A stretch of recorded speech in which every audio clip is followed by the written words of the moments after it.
warahmatullahi wabarakatuh. Nama saya Ainun Nadifah, NIM 202101080028.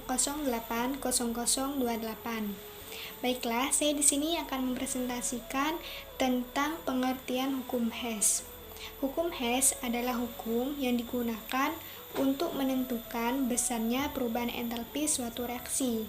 Dalam hukum ini, perubahan entalpi merupakan keadaan fungsi, maka perubahan suatu reaksi akan bernilai sama, meskipun langkah-langkah yang diperlukan untuk menghasilkan hasil reaksi berbeda.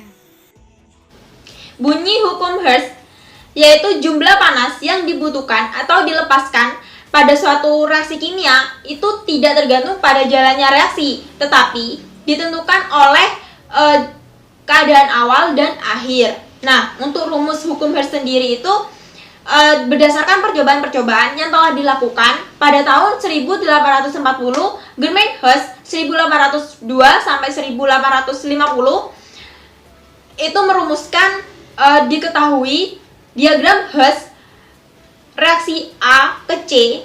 Nah, perubahan A menjadi C ini dapat berlangsung secara dua tahap, secara langsung dan secara tidak langsung. Nah, tahap 1 secara langsung itu seperti ini, dan tahap 2 secara tidak langsung itu seperti ini. Terima kasih. Di sini saya akan menjelaskan tentang faktor-faktor yang mempengaruhi hukum Hess. Faktor-faktor yang mempengaruhi hukum Hess yaitu yang pertama, jumlah zat yang bereaksi. Jumlah zat yang bereaksi dalam kalometer akan mempengaruhi panas yang akan dihasilkan. Yang kedua, suhu atau temperatur. Suhu atau temperatur, semakin tinggi suhu yang akan dihasilkan, maka menyebabkan perubahan entalpinya semakin meningkat. Yang ketiga, yaitu jenis reaksi. Jenis reaksi yang akan dihasilkan apakah endoterm, apakah eksoterm, yang mempengaruhi perubahan entalpinya. Yang keempat, pelarut. Pelarut yang memiliki titik didih yang tinggi akan mempengaruhi reaksi yang terjadi di dalam kalometer. Yang kelima yaitu sifat zat. Sifat zat yang bereaksi, sifat mudah sukarnya suatu zat bereaksi akan menentukan kecepatan berlangsungnya reaksi. Secara umum dinyatakan bahwa yang pertama, reaksi antara senyawa ion umumnya berlangsung cepat. Hal ini disebabkan oleh adanya gaya tarik-menarik antara ion-ion yang muatannya berlawanan, dan yang kedua, reaksi antara senyawa kovalen umumnya berlangsung lambat. Hal ini disebabkan karena untuk berlangsungnya reaksi tersebut dibutuhkan energi untuk memutuskan ikatan-ikatan kovalen yang terdapat dalam molekul zat yang bereaksi. Dan yang keenam yaitu konsentrasi. Konsentrasi dari berbagai percobaan menunjukkan bahwa semakin cepat reaksi berlangsung, maka semakin besar konsentrasi, semakin banyak zat-zat yang bereaksi, sehingga semakin besar pula kemungkinan terjadi reaksi. Yang ketujuh, perubahan tekanan mempunyai pengaruh yang kecil terhadap kelarutan suatu zat cair atau zat padat dalam pelarut cair, tetapi pada kelarutan gas selalu bertambah dengan bertambahnya tekanan. Dan yang kedelapan yaitu katalisator. Zat yang ditambahkan ke dalam suatu reaksi dengan maksud memperbesar kecepatan reaksinya. Katalis terkandung ikut terlibat dalam reaksi, akan tetapi tidak mengalami perubahan kimiawi yang permanen. Dengan kata lain, akhir reaksi katalis akan dijumpai kembali dalam bentuk dan jumlah yang sama seperti sebelum reaksi. Dan yang 9 yaitu kalor.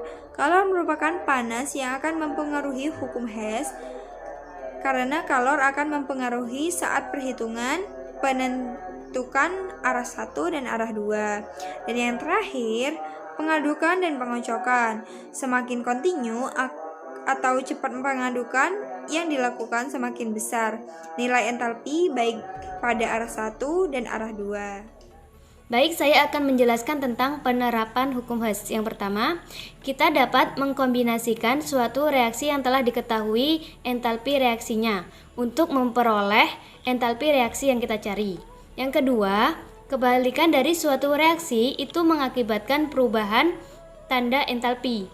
Artinya, jika suatu reaksi berjalan secara eksoterm, maka kebalikan dari suatu reaksi tersebut adalah endoterm, dengan tanda entalpi yang saling berlawanan. Yang ketiga, jika suatu reaksi dikalikan dengan suatu bilangan, maka entalpi reaksi tersebut juga harus dikalikan dengan bilangan yang sama. Assalamualaikum warahmatullahi wabarakatuh. Saya Muhammad Rian Ardillah, NIM 203101080001. Di sini saya akan tentang hukum-hukum energi ikatan rata-rata. Dalam energi ikatan rata-rata ada dua komponen yang mencangkup energi ikatan rata-rata. Yang pertama yaitu energi ikatan rata-rata. Energi ikatan rata-rata merupakan adanya suatu energi rata-rata yang diperlukan sebagai memutus ikatan dengan antara semua molekul gas dalam atom gas. Yang kedua yaitu harga energi ikatan selalu positif.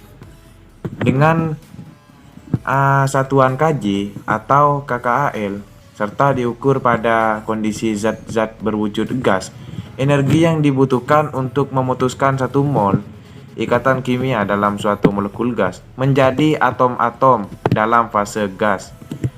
Dalam fase gas di sini disebut energi ikatan atau energi disionisasi. Energi atomisasi suatu senyawa dapat ditentukan dengan menggunakan entalpi pembentukan senyawa tersebut. Secara sistematis, hal tersebut dapat dijabarkan dengan persamaan delta H reaksi sama dengan energi pemutusan ikatan dikurangi energi pembentukan ikatan, atau delta H reaksi sama dengan energi ikatan di kiri dikurangi energi ikatan di kanan. Energi ikatan rata-rata merupakan energi rata-rata perikatan yang diperlukan untuk mengutarakan 1 mol molekul menjadi atom-atom penyusunnya.